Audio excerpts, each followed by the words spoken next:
We'll guide you through how to use Wix AI to enhance your website creation process. If you find this helpful, consider subscribing and liking the video.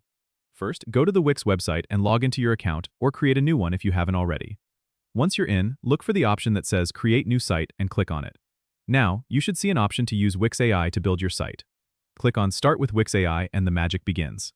You'll be asked a few questions to help Wix AI understand your needs better.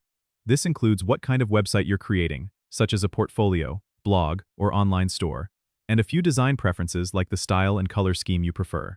Once you've answered these questions, Wix AI will generate a personalized website for you. You'll see a preview and can make adjustments to the layout or content if needed. To make changes, just click on the elements you want to customize, whether it's text, images, or buttons.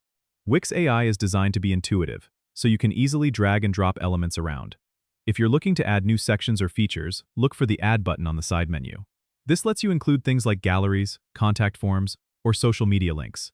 Once you're satisfied with the design, click on Publish to make your site live. Remember, you can always come back and tweak things later if necessary. Don't forget to explore the additional AI tools that Wix offers, like the AI Writer for creating engaging content, or the AI SEO tool to optimize your site for search engines. These features can save you a lot of time and effort. Don't forget to subscribe and comment if this helped you out.